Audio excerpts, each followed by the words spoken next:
अस्सलाम वालेकुम स्टूडेंट्स, ने क्या हाल। अच्छा स्टूडेंट, हमने क्वांटम मैकेनिक्स स्टार्ट की थी, तो आज का जो हमारा टॉपिक है वो हमारे पास है probability of quantum particle. Student, हमने स्टेप पोटेंशियल के ऊपर डिटेल से बात कर ली थी कि स्टेप पोटेंशियल है क्या, किस तरह हमारे पास एक पॉइंट के ऊपर आकर पोटेंशियल की वैल्यू एक दफ़ा एक स्टेप में इंक्रीज हो जाती है। देन हमने उसका पहला केस देखा था जिसमें क्वांटम पार्टिकल की एनर्जी उस पोटेंशियल से ज़्यादा होती है। हमने कहा था कि एक हमारे पास पोटेंशियल है, ये स्टार्ट में जीरो पोटेंशियल, एक ही स्टेप में वो इंक्रीज हुआ, देन वो ऐसे कांस्टेंट हो गया, इधर उसकी वैल्यू वी नॉट थी। तो हमने पहला केस देखा था जिसमें हमने कहा था कि क्वांटम पार्टिकल की एनर्जी इस पोटेंशियल से ज्यादा होती है। तो हमने तीन चीजों को डिस्कस किया था। सबसे पहले तो हमने इस जो क्वांटम पार्टिकल थे, जो हमने इधर जो टोटल क्वांटम पार्टिकल थे जो हमने भेजे थे सारे के सारे, पहले तो हमने देखा कि इन क्वांटम पार्टिकल की प्रोबेबिलिटी क्या होती है, कितने क्वांटम पार्टिकल आगे की तरफ चले जाते हैं और कितने क्वांटम पार्टिकल रिफ्लेक्ट हो जाते हैं। क्लासिकल मैकेनिक्स का तो कहना था कि अगर क्वांटम पार्टिकल की एनर्जी पोटेंशियल से ज्यादा, उससे मैक्सिमम, तो क्या होगा, सारे के सारे क्वांटम पार्टिकल आगे चले जाएंगे, ट्रांसमिट हो जाएंगे नेक्स्ट रीजन में। लेकिन हमने क्वांटम पार्टिकल, जब क्वांटम मैकेनिक्स को स्टडी किया तो हमने डिटेल से इन क्वांटम पार्टिकल की प्रोबेबिलिटी को निकाला था। हमने ये भी वैल्यू निकाली थी कि कितने पार्टिकल ए में से वापस रिफ्लेक्ट हो जाते हैं, जो बी पार्टिकल थे वो रिफ्लेक्टेड थे, जो वापस आ रहे थे, और जो सी थे वो आगे ट्रांसमिट हो रहे थे। तो हमने ए में से बी पार्टिकल को भी निकाला जो कि रिफ्लेक्ट हो रहे थे, चाहे उन क्वांटम पार्टिकल की एनर्जी पोटेंशियल से ज्यादा हो, फिर भी क्वांटम मैकेनिक्स ये कहती है कि वो पार्टिकल वापस आ जाएंगे, रिफ्लेक्ट हो जाएंगे। और हमने सी और ए भी निकाला था जिसमें ये कहा था कि उस ए टोटल पार्टिकल में से कितने क्वांटम पार्टिकल नेक्स्ट रीजन में चले जाते हैं, ट्रांसमिट हो जाते हैं। इसकी वैल्यू हमारे पास आई थी K1 minus K2, K1 plus K2, और इसकी वैल्यू हमारे पास आई थी 2K1 over K1 plus K2। हमने ये निकाली थी। देन हमने प्रोबेबिलिटी करंट डेंसिटी भी निकाली थी इन क्वांटम पार्टिकल की, डिटेल से वो लेक्चर पढ़ा हुआ है।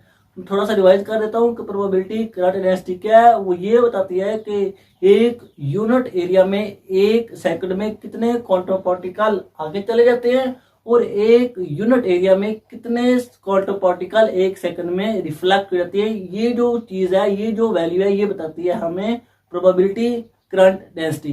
देन हमने रिफ्लेक्टेड और ट्रांसमिटेड कोफिशिएंट को भी निकाला था और ये भी प्रूव किया था कि R प्लस टी जो होता है वो 1 के इक्वल होता है। और ये कैसे 1 के इक्वल होता है और क्या क्या चीजें हम इससे ले सकते हैं, क्या क्या इन्फॉर्मेशन हम इससे कैलकुलेट कर सकती हैं। ये जो तीनों चीजें थी, ये हमारे पास पहला लेक्चर था पोटेंशियल सिस्टम के ऊपर, जो हमने रिफ्लेक्टेड और ट्रांसमिटेड कोफिशिएंट वाला निकाला था वो तीसरा था, और जो दूसरा था वो हमारे पास प्रोबेबिलिटी करंट डेंसिटी का था। ये तीन लेक्चर थे पिछले, वो कवर हुए थे पोटेंशियल स्टेप के ऊपर, जब क्वांटम पार्टिकल की एनर्जी पोटेंशियल से ज्यादा होती है। तो आज का जो हमारा टॉपिक है, जो हमने डिस्कस करना है, वो क्वांटम पार्टिकल की प्रोबेबिलिटी ही निकालनी है, लेकिन उस वक्त जब हमारे पास इन क्वांटम पार्टिकल की जो एनर्जी है वो लेस हो पोटेंशियल से। ये दूसरा केस आज हमने स्टार्ट करना है। पहला केस हमने कंप्लीट कर लिया, हमने प्रोबेबिलिटी भी निकाल ली, करंट डेंसिटी भी निकाला और रिफ्लेक्टेड कोफिशिएंट भी निकाले और उनको 1 के इक्वल भी प्रूव किया।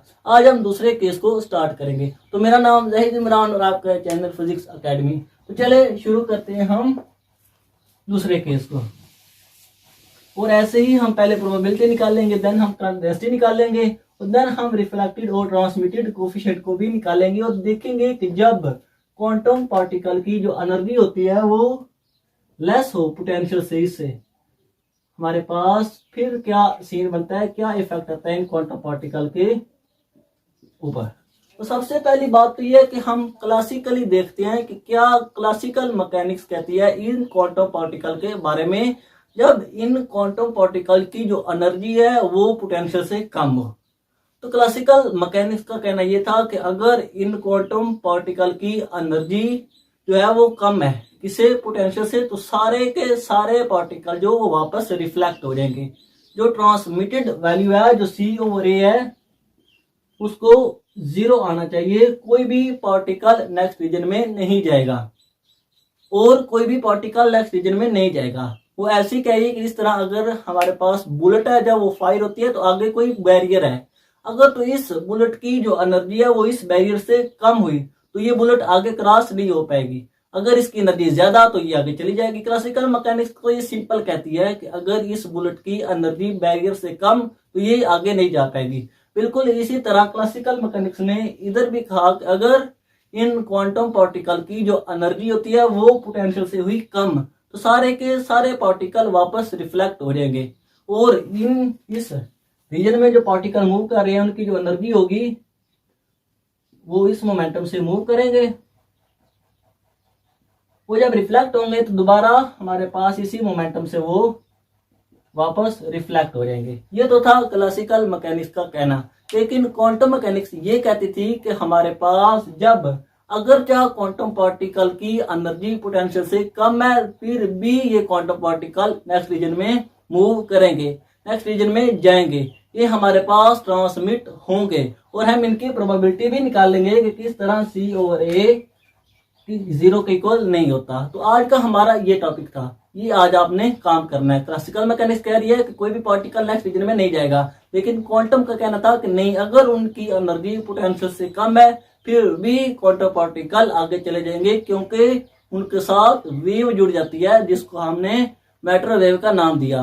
वो वाली मैटर वेव इसके साथ एसोसिएट हो जाती है और वो आगे ट्रांसमिट हो जाती है। सबसे पहले हम मालूम करते हैं इन क्वांटम पार्टिकल की प्रोबेबिलिटी को। स्टूडेंट इसके लिए हमारे पास 3 स्टेप है। सबसे पहले ये 2 रीजन है, ये पहला ये दूसरा, ये पहला रीजन है, ये हमारे पास दूसरा रीजन है। हमने इस रीजन में श्रोडिंगर इक्वेशन लिखनी है, देन सेकंड में फिर हमने इसकी बाउंड्री कंडीशन को लगाना है। यहाँ पर x की वैल्यू क्या है 0, ये x से बड़ा और ये x से छोटा इधर। यहाँ पर हमने बाउंड्री कंडीशन लगानी है, देन हमने बाउंड्री कंडीशन के लगाने के बाद हम इनको सोल्व कर लेंगे। सबसे पहला काम हमारा क्या है, हमने श्रोडिंगर इक्वेशन लिखनी है। तो पहले रीजन में हमारे पास ψ1 होगा, जो भी क्वांटम पार्टिकल होगा उनका वेव फंक्शन ψ1 होगा, और हम इस तरह भी लिख सकते हैं श्रोडिंगर इक्वेशन को V0, और ये सही आ गया और इधर वैल्यू आ गई 0 के इक्वल।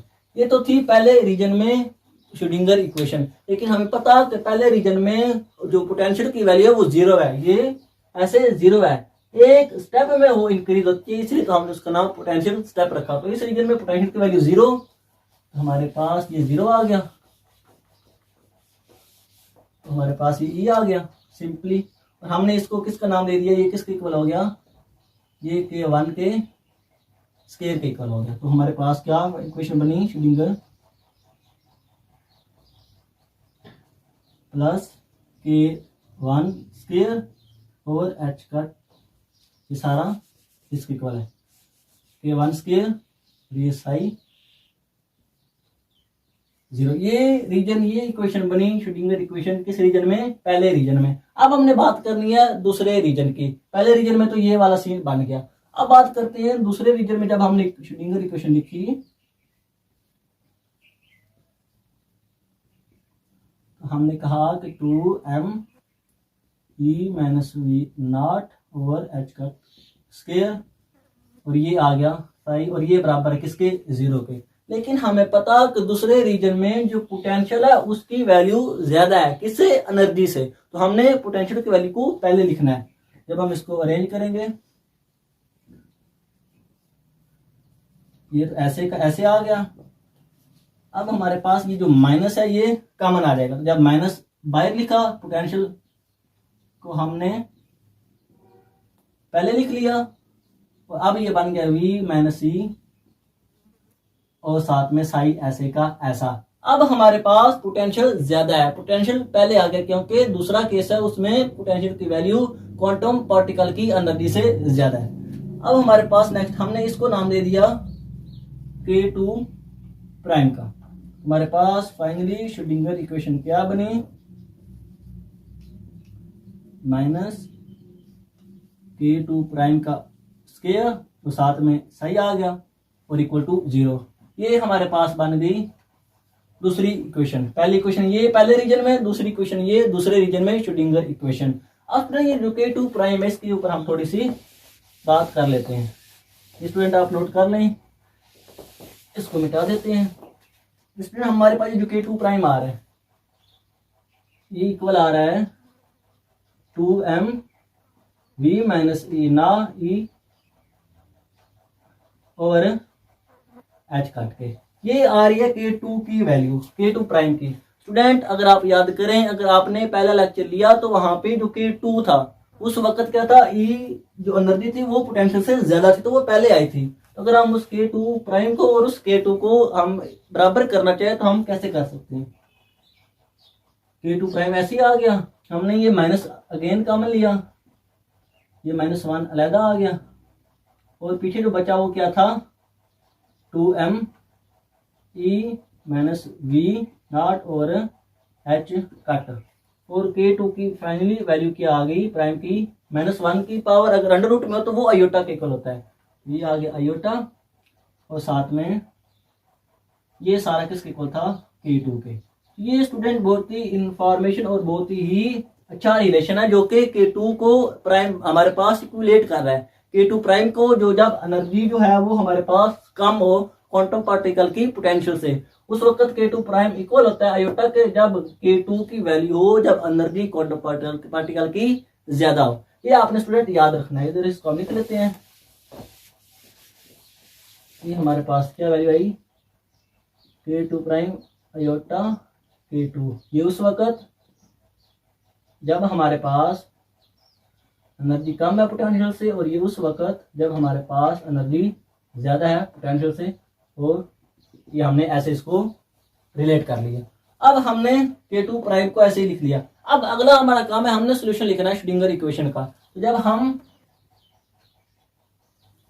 पहले हमारे पास जो रीजन है इसका सोल्यूशन लिखेंगे तो हमारे पास जो साई की वैल्यू आएगी वो आएगी ए ई iota k 1x plus B e minus iota k 1x। ये पहले रीजन में इक्वेशन है उन क्वांटम पार्टिकल की मैटर वेव की इक्वेशन आई, जो कि ये बता रही है कि ए पार्टिकल जो सारे के सारे हमने इंसिडेंट पार्टिकल लिए वो इसको ये शो कर रहे हैं, ये वाला इंसिडेंट पार्टिकल को, और ये वो वाले पार्टिकल है जो कि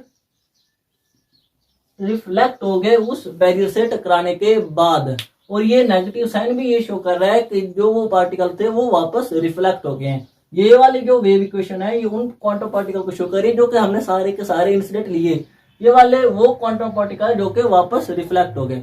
और पहले हमारे पास जो रीजन है उसमें यही हो रहा था, या तो सारे जा रहे थे या वापस आ रहे थे। अब हमने लिखना है दूसरे जो रीजन है उसके लिए श्रोडिंगर इक्वेशन को। तो हमारे पास जो दूसरे का सोल्यूशन आएगा वो आएगा हमारे पास C E iota K2 prime x plus D E minus iota K2 prime x. अब हमारे पास जो नेक्स्ट रीजन है वो ऐसा था, जब वो ऐसा था ऐसा, इधर हमारे पास ए पार्टिकल थे ये वाले, ये वापस रिफ्लेक्ट हो गए बी।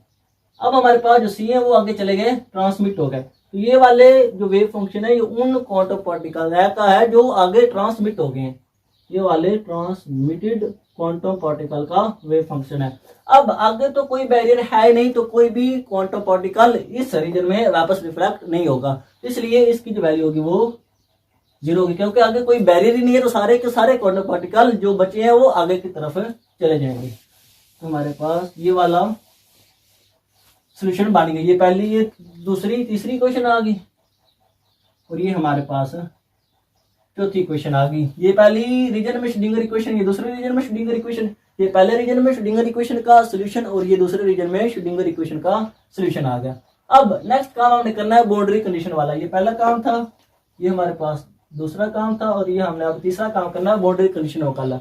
वो तो स्टूडेंट बाउंड्री कंडीशन के ऊपर ये कहता है कि at x is equal to 0 पे, इसको हम 1 का कह लेते हैं और इसको 2 को कहता है कि साई 1 बराबर होता है साई 2 के, और साथ में ही साई 1 प्राइम भी बराबर होता है साई 2 प्राइम के। स्टूडेंट ये वाला वो कह रहा है कि at the x is equal to 0 के ऊपर हमारे पास जो इंसिडेंट और रिफ्लेक्टेड क्वांटम पार्टिकल है उनका वेव फंक्शन सेम होगा, बिल्कुल ऐसे का ऐसा होगा जिस तरह का वेव फंक्शन ट्रांसमिटेड पार्टिकल का है। रिफ्लेक्टेड और इंसिडेंट पार्टिकल का वेव फंक्शन बराबर होगा, सेम होगा ट्रांसमिटेड पार्टिकल के ट्रांसमिटेड पार्टिकल के किसके ऊपर, एट एक्स इक्वल टू 0 के ऊपर। वो साथ में उनका जो डेरिवेटिव है पहला वो भी आपस में बराबर होगा, इक्वल होगा। अब हमने ये वाली जो बाउंड्री कंडीशन है ये पुट कर देनी है। इसमें सबसे पहले हम ये वाले psi1 और psi2 को इक्वल रखते हैं। तो स्टूडेंट जब हमने psi1 और psi2 को इक्वल रखा और x पुट किया 0 के, जब हमने इधर x पुट किया 0 के तो ये सारा 0 हो गया, ये भी सारा 0 हो गया। तो e की पावर 0 किसी भी नंबर की पावर 0 थे वो 1 की इक्वल होती है। तो ये बचा a, ये बचा हमारे पास प्लस b, ये psi1 आ गया, ये किसके बराबर है psi2 के। इधर भी जब x 0 का तो ये 1 तो इक्वल आ गया ये c के। ये इक्वेशन बन गई 5। अब हमने पुट करना है ये वाला काम, जब हमने डेरिवेटिव लेना है। जब हमने इसका डेरिवेटिव लेंगे तो ये बनेगा आयोटा के 1,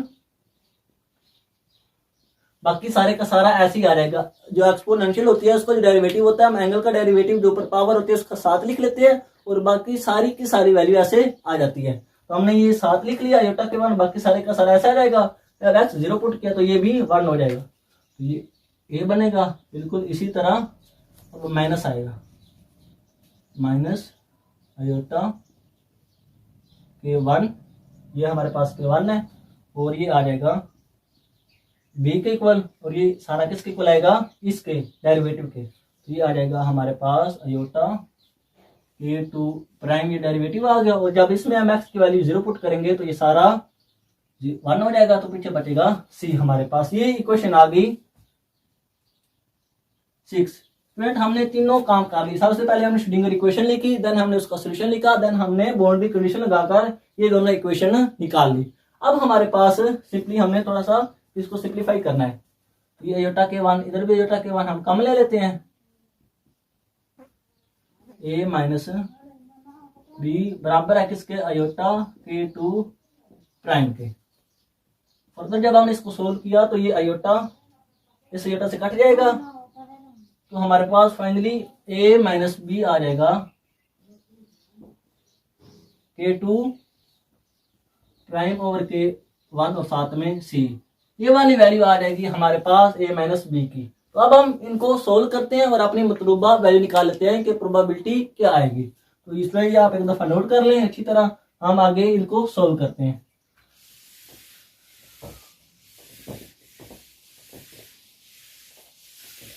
हमारे पास क्या इक्वेशन बनी, a प्लस बी क्या आया c के, और a माइनस बी क्या आया के 2 प्राइम ओवर के 1 और साथ में c आ गया।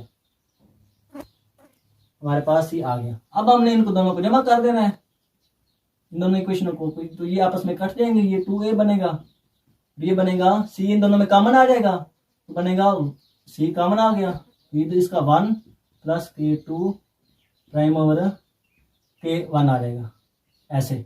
अब हमने निकालना है c ओवर a कि कितने पार्टिकल इंसिडेंट पार्टिकल में से कितने पार्टिकल नेक्स्ट रीजन में चले गए हैं, अगर क्या उनकी एनर्जी कम भी हो, अगर क्या पोटेंशियल से उनकी एनर्जी कम भी है फिर भी पार्टिकल नेक्स्ट रीजन में जाएंगे, ट्रांसमिट होंगे। उनकी जो वैल्यू आई वो हमारे पास आई c ओवर a, ये हमारे पास ऐसे चला गया और ये सारा इधर आ जाएगा। तो 2 ओवर ये हमारे पास आ जाएगा के 1 प्लस के 2 प्राइम ओवर के 1, तो ये ऊपर चला जाएगा, वैल्यू बनेगी 2 के 1 ओवर के 1 प्लस के 2 प्राइम के। ये वैल्यू हमारे पास आ गई उन क्वांटम पार्टिकल की जो कि नेक्स्ट रीजन में चले गए हैं। अब हमारा काम थोड़ा सा रह गया, बी ओवर ए हमने निकालना है। बी ओवर ए हमें चाहिए कि कितने पार्टिकल फिर वापस आ जाती हैं इंसिडेंट पार्टिकल में से। तो हम ये जो इक्वेशन थी इसको हम डिवाइड करते हैं ए के साथ, हमें बी ओवर ए चाहिए ना, तो इसको हम ए के साथ डिवाइड कर देते हैं। तो ये ओवर ए 1 आ जाएगा प्लस बी ओवर ए इक्वल है सी ओवर ए के। सी ओवर ए हमने निकाल लिया तो इसकी वैल्यू हम बी ओवर ए आ जाएगा यहाँ से। सी ओवर ए किसके इक्वल है 2 के 1 ओवर के 1 प्लस के 2 प्राइम के। और साथ में है -1, तो इसको हम सोल्व कर लेते हैं इधर। तो हमारे पास 2k1 -k1 -k2 prime over k1 plus k2 prime. तो ये जब इसमें माइनस होगा तो k1 -k2 prime over k1 plus k2 prime आ जाएगा। ये वाली वैल्यू आई उन क्वांटम पार्टिकल की जो कि टोटल पार्टिकल में से रिफ्लेक्ट हो गए, वापस आ गए। अब स्टूडेंट एक और बात, हमने k2 प्राइम की वैल्यू ये वाली लिखी है, ये हम पुट कर देते हैं, ये आप नोट कर लें एक दफा। हम जब वैल्यू पुट करेंगे तो हमारे पास जो वैल्यू आएगी ये बी ओवर ए क्या आया था, k1 minus k2 prime over k1 plus k2। अब हमने वैल्यू पुट की तो k1 माइनस आयोटा k2 और k1 प्लस आयोटा k2 के आ गया। और इसी तरह c ओवर a की जो वैल्यू आई वो हमारे पास आई 2k1 over k1 plus iota k2 के। तो इस तरह स्टूडेंट हम रिलेट कर सकते हैं पहले केस को दूसरे केस के साथ, जब हम k2 प्राइम की वैल्यू को लिखें k2 की फॉर्म में। तो ये वाले वो पार्टिकल हैं जो कि हमारे पास रिफ्लेक्ट हो गए, और ये वाले वो पार्टिकल हैं जो कि आगे ट्रांसमिट हो गए, अगरचा उनकी एनर्जी पोटेंशियल से कम है। क्लासिकल मैकेनिक्स तो यही कह रही थी कि कोई भी क्वांटम पार्टिकल नेक्स्ट में नहीं जाएगा क्योंकि उनकी एनर्जी कम है, लेकिन क्लासिकल मैकेनिक्स ने कहा अगरचा उनकी एनर्जी कम है फिर भी वो वाले क्वांटम पार्टिकल नेक्स्ट रीजन में जाएंगे, क्योंकि उनके साथ मैटर वेव जुड़ जाती है जो कि उनको आगे ले जाती है। तो आई होप इस हवाले से आपके सारे कंसेप्ट क्लियर हो गए हैं। आज के लिए इतना ही, इंशाल्लाह मिलेंगे अगली वीडियो में। ओके, अल्लाह हाफिज़।